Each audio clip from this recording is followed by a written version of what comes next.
لا يؤمن أحدكم حتى يحب لأخيه ما يحب لنفسه. صدق الله مولانا العظيم وبلغنا رسوله النبي الأمين الكريم ونحن على ذلك لمن الشاهدين والشاكرين والحمد لله رب العالمين. ظہور نور یزدانی نمود شان ربانی، خدا کا دوسرا کوئی نہ کوئی آپ کا ثانی. ہمارے دین کی حقانیت کے دونوں شاہد ہیں، معین الدین اجمیری، محی الدین جیلانی. رخ دن ہے یا مہر سما، یہ بھی نہیں وہ بھی نہیں. شب زلف یا مشک خدا، یہ بھی نہیں وہ بھی نہیں. دن لہب میں کھونا تجھے، شب صبح تک سونا تجھے. شرم نبی خوف خدا، یہ بھی نہیں وہ بھی نہیں. رزق خدا کھایا کیا، فرمان حق تعالیٰ کیا. شکر کرم طرز سزا، یہ بھی نہیں وہ بھی نہیں. سورہ پاک پڑھیں. اللہم صلی علی سیدنا مولانا محمد مبارک وسلم. صلاۃ و سلاما علیک یا رسول اللہ صلی اللہ تعالی علیہ وسلم. عزیزان ملت اسلامیہ، ایک بات میں بڑے دل کے ساتھ آپ اللہ سے کرنا چاہتا ہوں. میں نے حدیث پاک پڑھی، اللہ کے رسول صلی اللہ تعالی علیہ وسلم ارشاد فرماتے ہیں لا یؤمن احدکم حتی یحب لأخیہ ما یحب لنفسہ.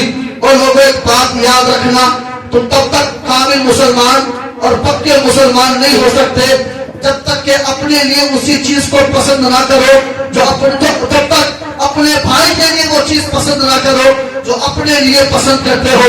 مثال کے طور پر اگر میں یہ چاہتا ہوں کہ میری عزت کی جائے، لوگ میری برائی نہ کریں، میری چغلی نہ کریں، میری غیبت نہ کریں، مجھ کو ہلکا نہ جانے، میری توہین نہ کریں، میرے مال کی چوری نہ کریں، تو اس سے میری ذمہ داری یہ بنتی ہے کہ میں دوسروں کی عزت کرنا شروع کر دوں، دوسروں کی برائی چھوڑ دوں، دوسروں کی غیبت چھوڑ دوں، دوسروں کے بارے میں الٹا سیدھا کہنا پکنا چھوڑ دوں.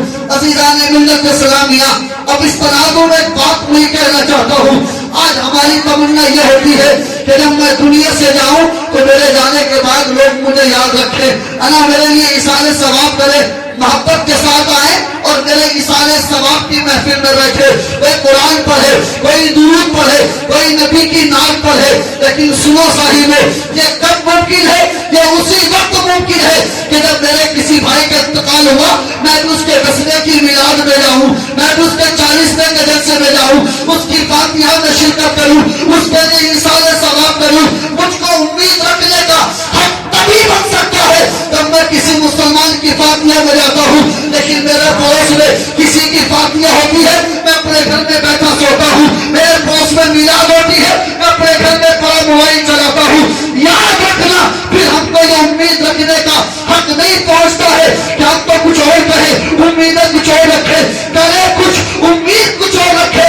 ہاں واقعی آپ اگر اپنے پڑوسی کے جنازے میں، اس کی میلاد میں، اس کی فاتحہ میں محبت کے ساتھ تشریف لاتے ہیں، انشاءاللہ تو کل لوگ آپ کے جنازے میں بھی تشریف لے کر کے آئے گے. بہت ماشاءاللہ. آپ اسی وقت امید رکھ سکتے ہیں جب دوسرے کے ساتھ آپ نے بھلائی کی. لکھنؤ کے اندر ایک درزی تھا، غریب آدمی. اس کی عادت یہ تھی کہ وہ لوگوں کے جنازے میں جایا کرتا. انہوں نے کہا یار تم کسی کا جنازہ نہیں چھوڑتے، تم تو ہر جنازے میں جاتے ہو. تو اس نے کہا یار میں اس امید کے ساتھ جنازے میں جاتا ہوں کہ شاید لوگ بھی میرے جنازے میں آئیں. کہا ارے بڑے عجیب آدمی، تمہارے جنازے میں کون آ رہا ہے؟ غریب آدمی، تمہیں جانتا کوئی نہیں. لوگ تو مشہور لوگوں کے جنازے میں جاتے، بڑے بڑے لوگوں کے جنازے میں جاتے. وہ کسی نے کہا تھا نا کہ سگا بھتیجا، سگا بھانجا، سگا بھائی غریب ہے تو اجنبی بتا رہے ہیں لوگ. سگا بھتیجا، سگا بھانجا، سگا بھائی غریب ہے تو اجنبی بتا رہے ہیں لوگ. پتا کرو یہ میت کس امیر کی ہے، توڑ توڑ کر کے کاندھا لگا رہے ہیں لوگ. پتا کرو یہ میت کس امیر کی ہے، دوڑ دوڑ کر کے کاندھا لگا رہے ہیں لوگ.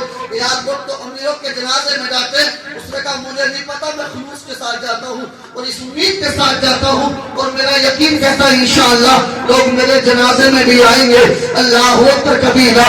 ان لوگوں کے جنازوں میں جاتا رہا، شرکتیں کرتا رہا، ثواب کی امید رکھتا رہا اور اسی امید پر کہ لوگ میرے جنازے میں بھی آئیں گے. یہ کسی کا جنازہ نہیں چھوڑتا تھا. اچانک ہوا یہ کہ 1902 زندگی میں علامہ عبدالحی رحمۃ اللہ تعالی علیہ لکھنوی فرنگی بہنجی کا انتقال ہو جاتا ہے. ان کے انتقال کی خبر ریڈیو پر سنائی جاتی ہے. پورے علاقے بھر سے لوگ جو ان کے جنازے میں آتے ہیں ہجوم کا ہجوم لگ جاتا ہے. جہاں تک نظر جاتی ہے لوگوں کا سر نظر آتے ہیں, لوگوں کی ٹوپیاں ہی ٹوپیاں نظر آتی ہے. اللہ اکبر کبیرہ. عزیزان ملت اسلامیہ, بھیڑ زیادہ تھی, کسی کو نماز جنازہ ملی اور کسی کو نماز جنازہ نہ ملی. جب ان کی نماز جنازہ پڑھائی گئی اسی عالم میں لوگوں نے کیا دیکھا کہ ایک جنازہ اور آیا ہوا ہے. اللہ اکبر کبیرہ. اور لوگ کہنے لگے یار سنو, ایک غریب کا جنازہ اور آیا ہے, ایک بے جان پہچان والے کا جنازہ اور آیا ہے, لاؤ اس کی نماز جنازہ اور پڑھ لو. تاریخ بتاتی ہے کہ حضرت علامہ عبدالحی فرنگی بہنجی کے جنازے کو اتنے لوگوں نے نہیں پڑھا تھا جتنا کہ درزی کے جنازے کو لوگوں نے پڑھا تھا. سبحان اللہ, بہت خوب, ماشاء اللہ. یہ کہ جو لوگ رہ گئے تھے وہ بھی اس کے جنازے میں شریک یہ سوچ کر کے ہوئے چلو ان کا تو نہ ملا, کم سے کم اس کے جنازے میں ہی شریک ہو جاتے ہیں. اس لیے آپ جب بھی آئے کرے خلوص کے ساتھ, محبت کے ساتھ اور اس نیت کے ساتھ آئے کرے کہ آج میں کسی کے اصال ثواب کے لیے جا رہا ہوں, انشاءاللہ کل کو کوئی میرے اصال ثواب کے لیے بھی ضرور آئے. دکھاوے کے لیے, رشتہ داری نبھانے کے لیے, منہ دکھانے کے لیے, پارٹی پولیٹکس کے لیے اور بہت سارے کام پڑے ہیں.